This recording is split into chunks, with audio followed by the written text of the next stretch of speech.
आज नोएडा के सेक्टर 94 में श्री जी गौ सदन द्वारा गोपाष्टमी उत्सव 2015 का आयोजन किया गया, जिसमें मुख्य अतिथि थे श्रद्धेय आचार्य बालकृष्ण जी महाराज। श्री जी गौ सदन पहुंचने पर आचार्य जी ने सर्वप्रथम गौशाला का भ्रमण किया। 2001 में श्री जी गौ सदन की स्थापना हुई थी और तब से यहाँ पर गायों की सेवा की जाती है और आज यहाँ पर 850 से अधिक गायों की देखभाल हो रही है।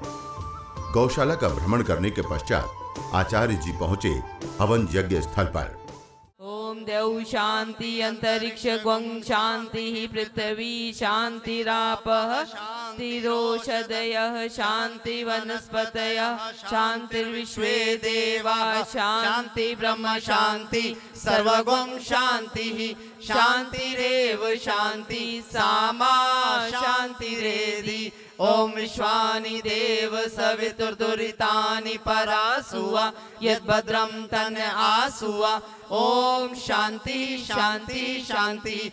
ओम भूर्भुवः स्वाहा तत्सवितुर्वरेण्यं भर्गो देवस्य धीमहि धियो यो नः प्रचोदयात् स्वाहा। ओम वयं राष्ट्राय जागृहां पुरोहित स्वाहा इदं राष्ट्राय इदं न मम।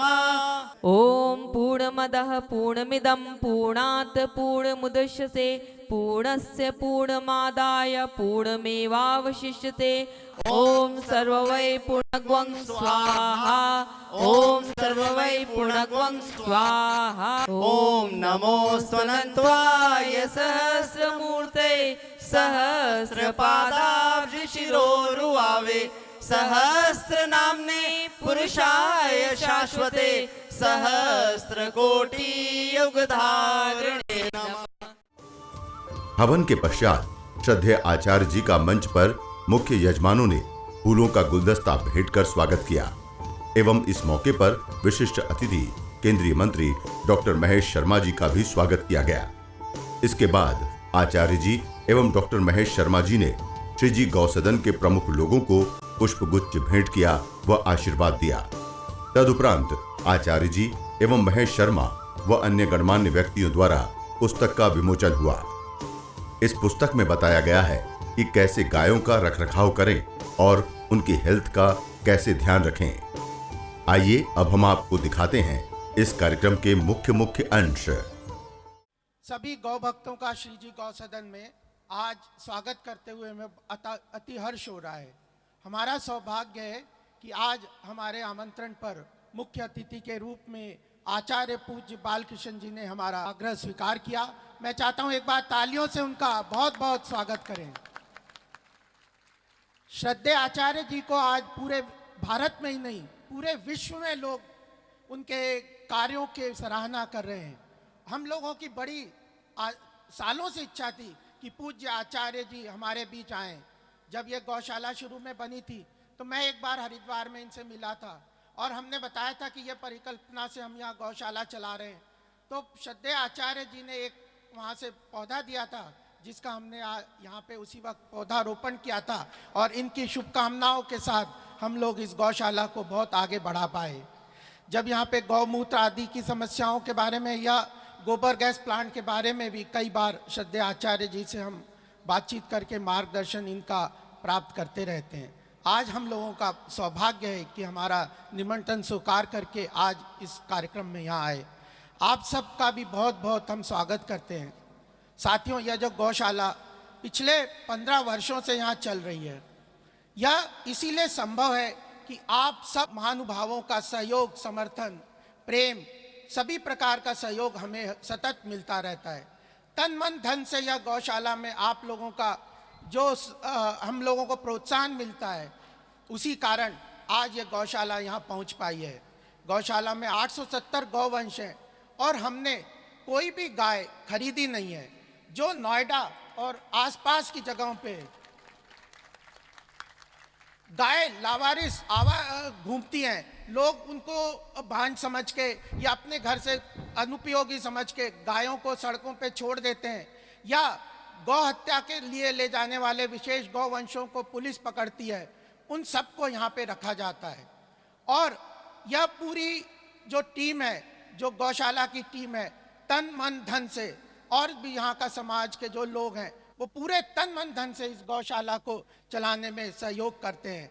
लगभग 20-25 लाख का मासिक खर्च है, जो कि बिना सरकारी सहायता से हम 15 साल से चला पा रहे हैं। यह इसीलिए संभव है कि एक तो गौ माता का आशीर्वाद हम सबको प्राप्त है, दूसरा नोएडा के सारे प्रबुद्ध लोग, चाहे इंडस्ट्रियलिस्ट हो, चाहे प्रोफेशनल्स हो, चाहे नोएडा अथॉरिटी के लोग हों, जो सरकारी अफसर हैं, सभी का किसी भी रूप से सहयोग हमें प्राप्त होता है। इस हमारी लंबी यात्रा में बहुत लोगों ने हमें सहायता की है, और आज के इस कार्यक्रम में जो गोपाष्टमी 2015 का उत्सव है, उसमें भी बहुत लोगों ने हमें कई तरह की सहायता करी है।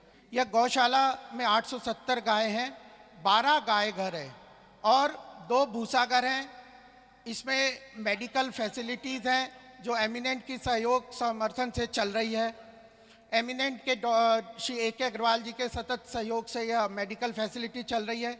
एक पैथोलॉजिकल लैब है जिसमें गायों के गौमूत्र, गोबर सभी तक की पूरी तरह से जांच सब शुश्रूषा होती है। कर्मचारी आवास है, मासिक हवन होता है जिसमें 150 से 200 लोग हर महीने भागीदारी लेते हैं। सहयोग के विभिन्न प्रकार हैं। भूसा सहयोग है, हमारे को हर वर्ष 1 ट्रक भूसा बहुत लोग देते हैं। ग्रास योजना में करीब 400 से अधिक सदस्य हैं। गौदान है, काऊ एडॉप्शन का कार्यक्रम है। ऐसे कई प्रकार से यहाँ पे चल रहे हैं कार्यक्रम।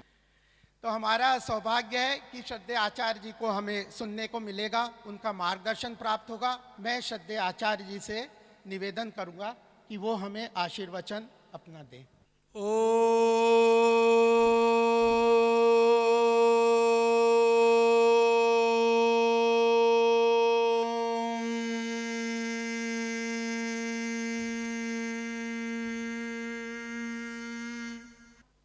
गौ माता की, गौ माता की। आज श्री जी गौशाला की यह पवित्र भूमि, इस पवित्र प्रांगण में, इस मंच पर उपस्थित परम सम्माननीय डॉक्टर महेश शर्मा जी, जो माननीय केंद्रीय मंत्री हैं, ये संवेदनशील हैं, लोगों के स्वास्थ्य का ध्यान रखते हैं, गायों के प्रति आपकी बहुत भावनाएं हैं, साथ साथ में भी देश का स्वास्थ्य भी देख रहे हैं, क्योंकि पर्यटन संस्कृति से ही हमारा स्वास्थ्य बचेगा। और माननीय गोपाल जी और सभी यहाँ पर उपस्थित इस क्षेत्र के प्रतिष्ठित सम्मानित उद्योगपति, गोपाष्टमी का पावन पर्व के रूप में आज इस गौशाला में अभी प्रातः काल आपने बहुत सुंदर यज्ञ का अनुष्ठान किया। बाद में हमारे भाई ने बहुत सुंदर भजनों के माध्यम से आपको, आपके हृदय को परम शांति और प्रसन्नता प्रदान की। बात यह है कि गायों को लेकर के हमारे हृदय में, हमारे मन में एक भाव है, वह प्राचीन काल से है।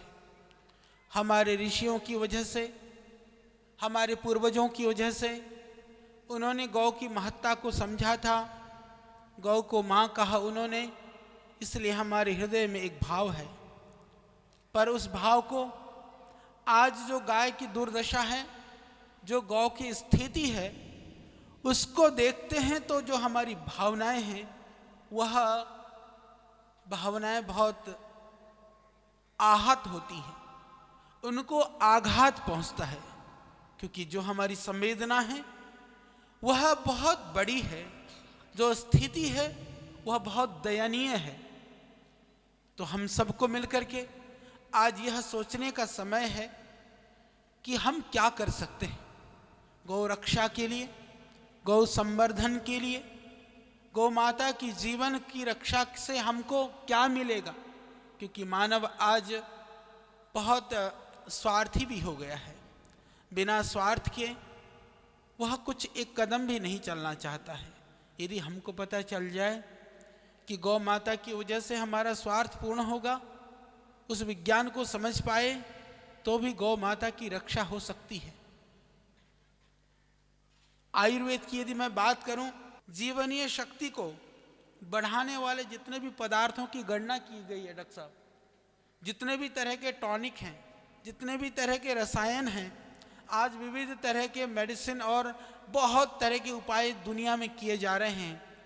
और एंटी एजिंग के लिए, क्योंकि कोई बूढ़ा नहीं होना चाहता है, बुढ़ापे को रोकने के लिए बहुत बड़ी बड़ी संस्थाएं काम कर रही हैं और बड़े बड़े करोड़ों करोड़ों डॉलर खर्च किए जा रहे हैं, क्योंकि आदमी वो बुढ़ापे से बचना चाहता है।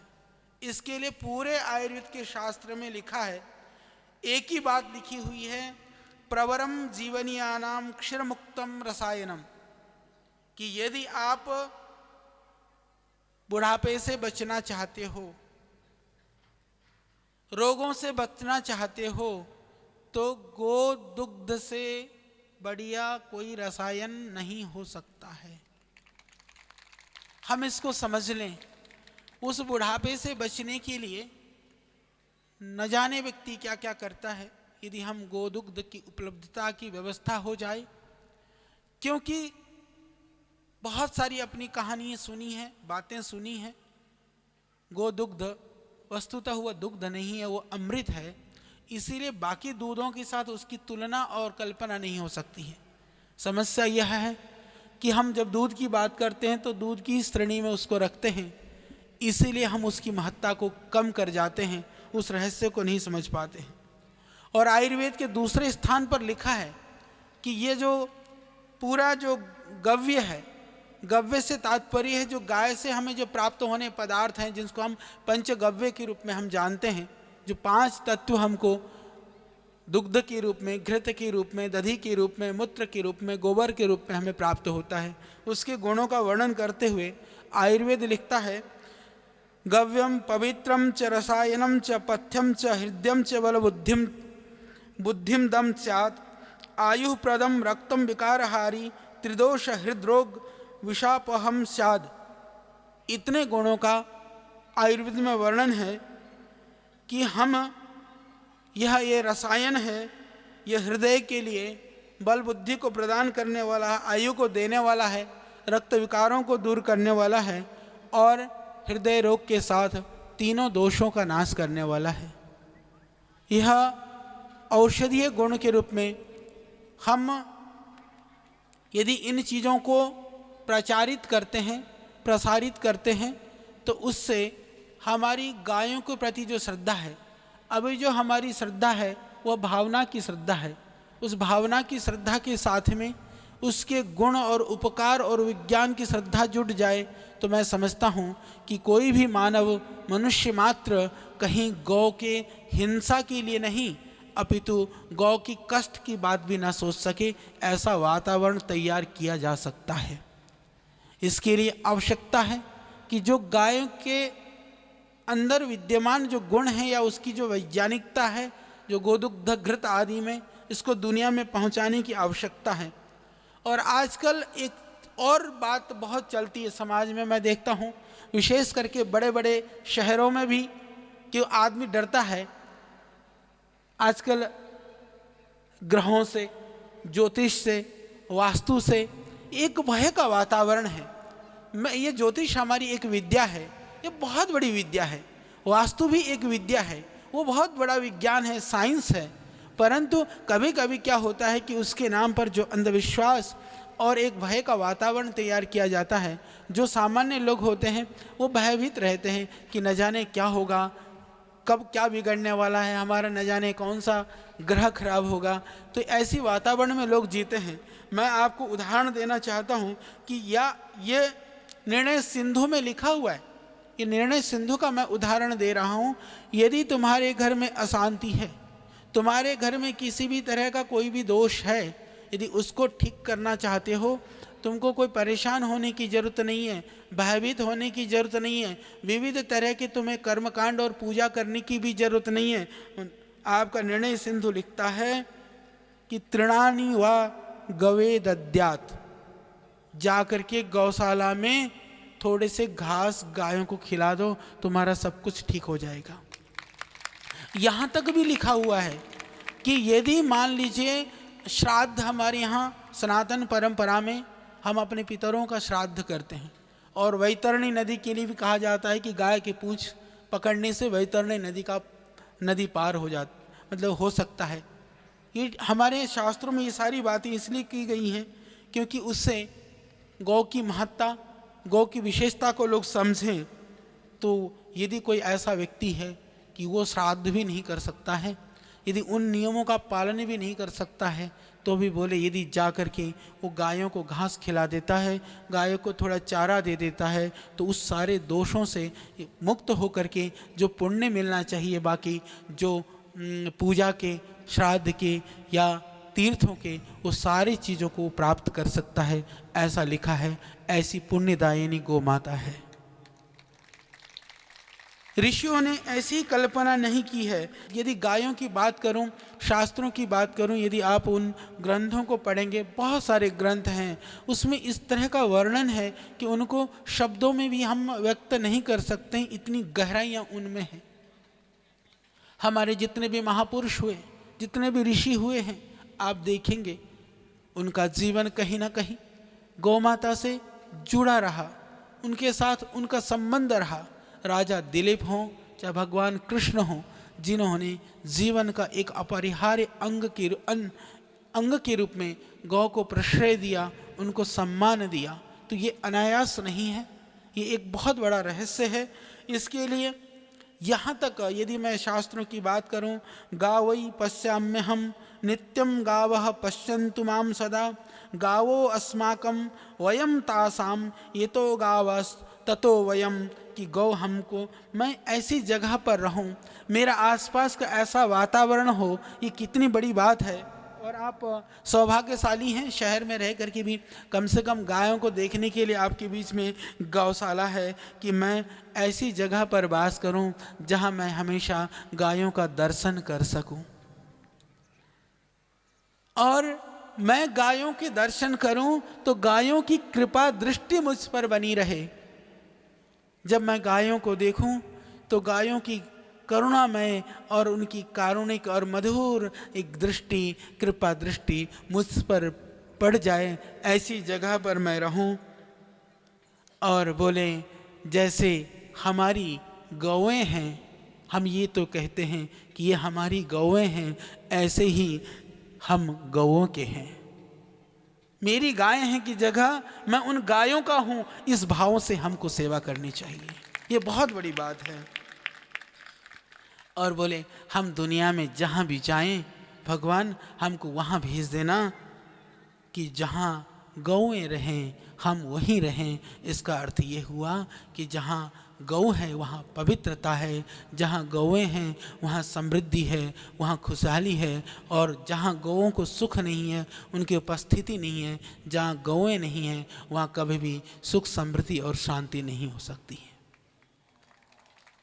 तो ये आपका सौभाग्य है, हम लोग उस गाय की महत्ता को समझें। यदि मैं बात करूं विज्ञान की दृष्टि से, अभी हम गाय के ऊपर काफ़ी रिसर्च भी कर रहे हैं। हम यही जानने का प्रयास कर रहे हैं कि जो गौ माता दर दर को ठोकरें खाते घूमती है, जो प्लास्टिक और गंदी सब जो कूड़ा करकट जो डला होता है उसको खा करके मृत्यु को ग्रास होती है, प्राप्त होती है, तो क्या गौ वास्तव में इतनी ही दयनीय है? जिस गाय के लिए हमारे सब लोगों ने इतनी प्रशंसा की, उसके बाद में गौ की ये दुर्दशा क्यों है? हम कहते हैं कि 33 करोड़ देवी देवता का वास गायों के अंदर है। इसका अर्थ क्या है?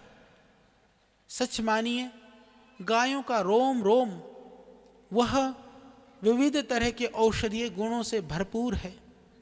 यदि कोई व्यक्ति की रोशनी कमजोर पड़ रही हो, आज आँखों की इस तरह की बीमारियां हैं, बहुत सारी बीमारियां जिसका मॉडर्न मेडिकल साइंस में कोई भी चिकित्सा नहीं है। आपको दिखता है कि इसकी कोई चिकित्सा नहीं है। मैं आपसे निवेदन करता हूं, आप इतनी ही व्यवस्था करें, हो सके तो आकर के 10 मिनट गायों के हाथ शरीर पर हाथ फेरना और थोड़ा हो सके तो गोबर भी थोड़ा सा उठा देना और गोमूत्र से जो है थोड़ा हाथ में लग जाए तो लगने देना। यदि ऐसा करेंगे तो आपकी आँख की रोशनी बढ़ सकती है और व्यवहारिक रूप से करके देखना। आवश्यकता है इन चीज़ों को रिसर्च करने की, इनका साइंटिफिक डॉक्यूमेंटेशन की। डॉक्टर साहब बैठे हैं, सरकार में भी हैं। ये हम लोग काम कर करके परिणाम ओरिएंटेड यदि हम लोग कहीं रिसर्च आर्टिकल पब्लिश होते हैं तो दुनिया की आंखें खुल सकती हैं। इसी तरह से हमने अभी एक आंख के लिए औषधि बनाई, कई लोगों को मैंने बताया भी। यदि देसी गाय का गोमूत्र तांबे के बर्तन में आप उस गोमूत्र को लें, उसको धीरे धीरे पका लें, आधा बचे छान करके साफ शीशी में भर करके रखिए। आँख की किसी भी तरह की कोई बीमारी हो, आप उस गोमूत्र का प्रयोग करिए। आप देखिए वो आँख की नेत्र ज्योति बढ़ाने के लिए, दूसरी इन्फेक्शंस को ख़त्म करने के लिए वो एक अद्भुत औषधि है। तो इस तरह से बहुत गुणकारी है। गोमूत्र के ऊपर हमने अभी बहुत अनुसंधान किया, गोदुग्ध के ऊपर काम चल रहा है। आज आने वाले समय में आप देखते हैं कि ऑटिज्म बहुत हो रहा है बच्चों को। ऑटिज्म में आप जानते हैं कि जो मंगोलियन मंद बुद्धि वाली जो स्थितियां होती हैं बहुत फैल रही है, अपाहिज बच्चे पैदा हो रहे हैं। तो यदि उस स्थिति से बचना चाहते हैं तो भी गोदुग्ध का यदि बच्चों का आप सेवन कराते हैं, यदि माँ जब बच्चा गर्भ में होता है यदि गोदुग्ध का सेवन करती है तो बच्चे बुद्धिशाली पैदा होते हैं। ये विविध तरह के जो रोग हैं उन रोग रहित बच्चे पैदा होते हैं। ये एक अनुसंधान का विषय है और ये सारे गुण भारतीय नस्ल के गायों में हैं। तो यदि हमको ऑटिज्म से बचना हो, आजकल एक आयु के बाद में मुझे तो जवान बहुत मिलते हैं, कहते जी याददाश्त कमज़ोर हो गया, बड़े टॉनिक ढूंढते फिरते हम लोग, याद ही नहीं रहता।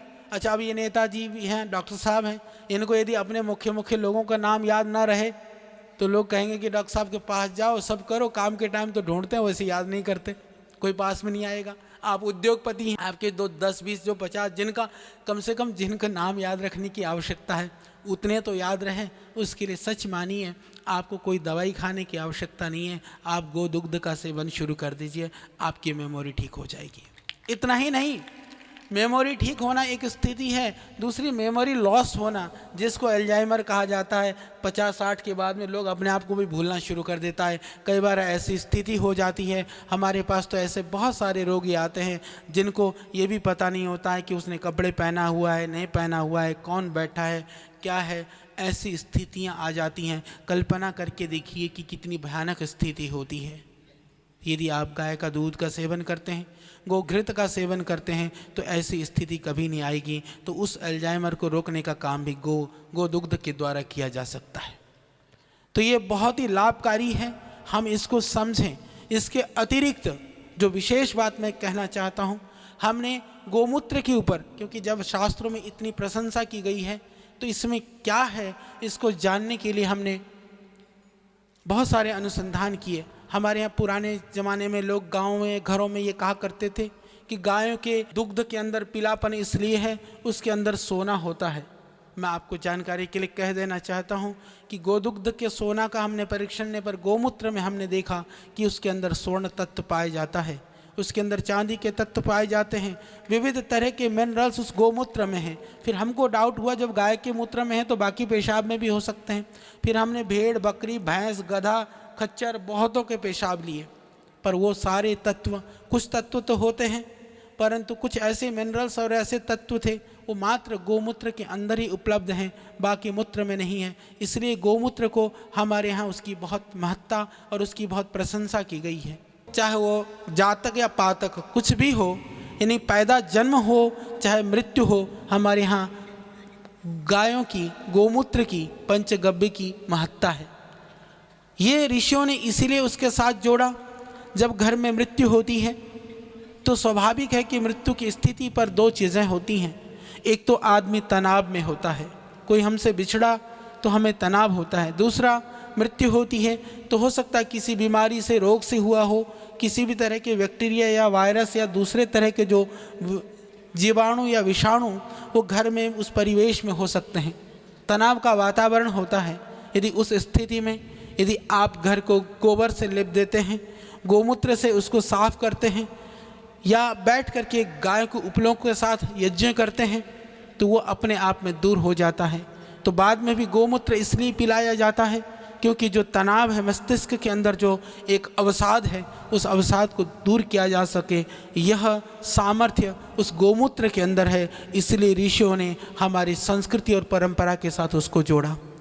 इसी तरह से आप मंदिर में जाते हैं, मंदिर के अंदर जो पंचामृत दिया जाता है, मधुपर्क जो शादी के टाइम पर पिलाया जाता है, तो पंचामृत मंदिर में हमको इसलिए पिलाया जाता है क्योंकि उससे हमारा देह भी ठीक रहे, हमारा मन भी ठीक रहे। मंदिर में जिस भाव से हम गए हैं वो भाव जीवन भर बना रहे, इसलिए पंचामृत दिया जाता है। पी कर के उस भाव को चाहते हैं। यदि हम अपने जीवन में पूरी सात्विकता और पवित्रता को बना करके रखना चाहते हैं तो भी हमको गोदुग्ध, गो दही, घृत की आवश्यकता है। यह हमारे ऋषियों ने हमको समझाया। इसी तरह से यदि आप शादी के टाइम पर जो मधुपर्क कर करके पंडित जी आपको जो पिलाते हैं, वह भी इसलिए है क्योंकि यदि आप गोदुग्ध की पदार्थों का सेवन करेंगे तो आपके जीवन में शांति होगी, आपका गृहस्थ जीवन ठीक रहेगा। और यदि डॉक्टर साहब ऐसा रिसर्च किया जाए कि जो गाय के दूध पीने वाले घरों में लड़ाई झगड़ा कम मिलेगा, भैंस वालों के यहाँ ज़्यादा मिलेगा। और कहेंगे कि जी गाय पी करके भी झगड़ते हैं, उसको भैंस पिला दो तो फिर सत्यानाश हो जाएगा। तो ये सारी चीज़ें हैं, ये विज्ञान है, इसको आप समझिए। ये गौशालों का जितना हो सके आप सहयोग करिए, जिस भी रूप में कर सकते हैं। एक एक गाय अपने नाम गोद ले लो, 600-700 गायें, 700 आदमी हो जाएगा, परमानेंट काम चलता रहेगा। कंस्ट्रक्शन के लिए थोड़ी बहुत 1-2 बार बीच बीच में, क्योंकि हमेशा तो कंस्ट्रक्शन नहीं करेंगे गोपाल जी या उनकी टीम, तो हमको ये